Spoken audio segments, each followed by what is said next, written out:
Namaskar. Welcome back to Ask Dr. Gupta. In our last video, we discussed the exact nature of cancer. Today, we shall try to understand what leads to this unfortunate situation.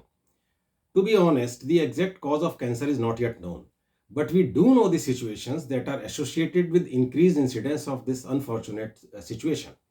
This association has helped us identifying the risk factors, and the identification of risk factors makes this disease preventable to some extent. One well-known risk factor for cancer is genetic predisposition. Genetic alterations are increasingly being identified, and some of them are target of treatment also. But genetic predispositions will be discussed separately in a full-fledged discussion in a separate video. Today we shall try to discuss the risk factors that are preventable. Broadly, cancer can be said to arise from repeated injury in any form. This injury can be from tobacco smoke or from the tobacco chewing. Sometimes even long-standing traumatic ulcers have been seen to take a form of cancer to undergo malignant transformation. Some cancers are known to arise from scars of old injuries. So today we shall try to discuss organ and organ system wise what are the risk factors so that people can help either avoid or minimize their exposure to these established risk factors. Head and neck cancers to begin with. Does this picture scare you? At least I am scared. If yes, then please listen to the risk factors. Smoking, tobacco chewing, and in some cases, the human papilloma virus infection is clearly linked to causation of head and neck cancers. Long-standing injury by a sharp tooth in some cases has been seen to get transformed into cancer. So avoid smoking. Then we come to food pipe.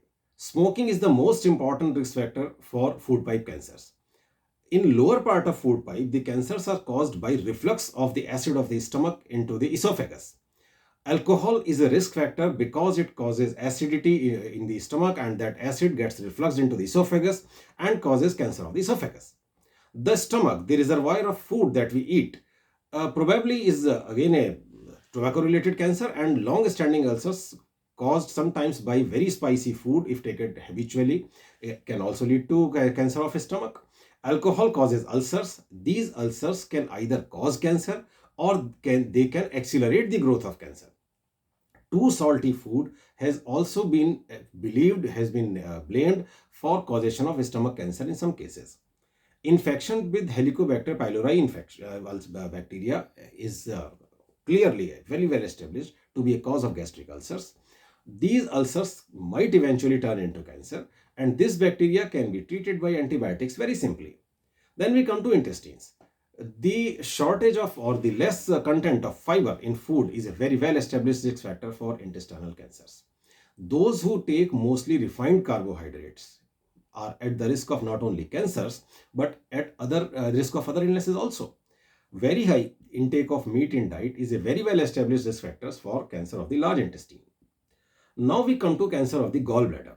This cancer is very common in Delhi and areas around it.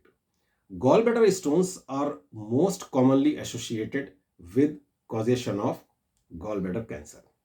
Whenever somebody has gallbladder stones, particularly if the person is living in areas where gallbladder cancer is endemic, then it is advisable to get the gallbladder removed. The surgery to remove gallbladder is a very simple operation that is very competently and very commonly done in very small cities and towns also. But on the other hand, the gallbladder cancer is among the deadliest cancer the human body can have. Liver. Liver, earlier it was said that liver is an organ because of which the person lives. So alcohol causes cirrhosis. How is it caused? It is caused by injury, and when there is repair at that time, the cells they proliferate and they form regenerative nodules. Similar injury and similar regenerative nodules, similar cirrhosis is caused by hepatitis B or hepatitis C infections. This case shows how proliferation of cells leads to formation of nodule and eventually of cancer. Out of these risk factors, hepatitis is treatable by medicines and is preventable by vaccines, while alcohol is clearly avoidable. Now we come to the kidneys and the urinary bladder. They are again tobacco related cancers. Long-standing stones in some cases can cause a specific type of cancers in kidney and the urinary system. Obesity and high blood pressure have also been associated with increased risk of cancers of the urinary system. Lungs.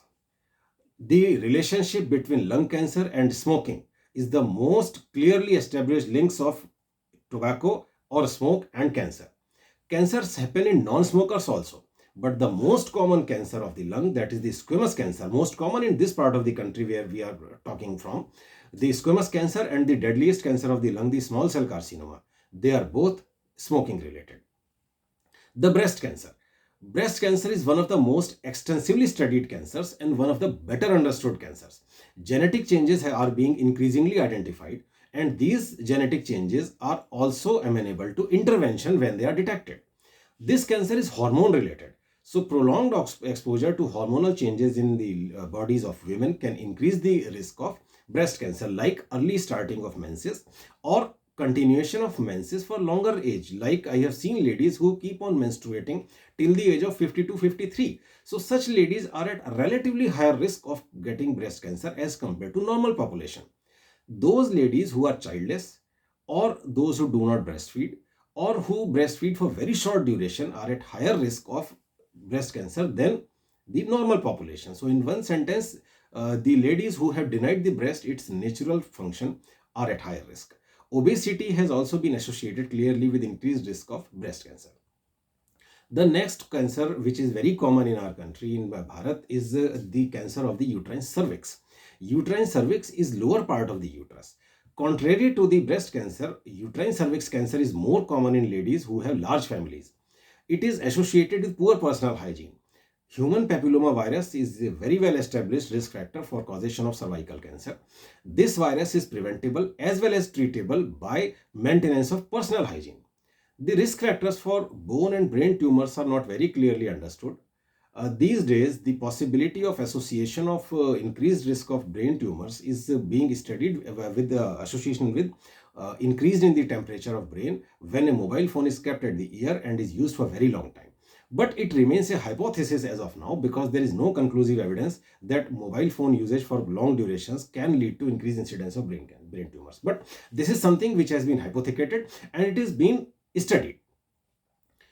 If we read these points again, if we listen to the discussion again, then we find that smoking, tobacco, alcohol, obesity, they are associated with more than one cancer. All these are preventable by modification of lifestyle. It is very sad to see when the youngsters feel that tobacco and smoking is cool.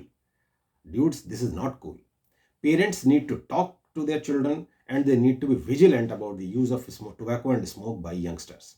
Sale of tobacco products near schools and to minors is restricted, but legislation alone doesn't seem to be working. Some risk factors are occupation related, like asbestos. Asbestos exposure for long durations causes a specific type of cancers. One famous baby powder brand became infamous. This brand was from a very big multinational company. It was famous, but it became infamous because of the asbestos content. Occupational hazard, occupational exposure to smoke, like in traffic policemen or in bricklayer workers, can increase the risk of lung cancer, obviously. These risk factors can be minimized by protection and by precautions. One simple mask that was made famous by COVID can prevent many such calamities. At the end, we realize that simple living and avoidance of unhealthy food can help us save from this deadly disease. Namaskar. Thank you.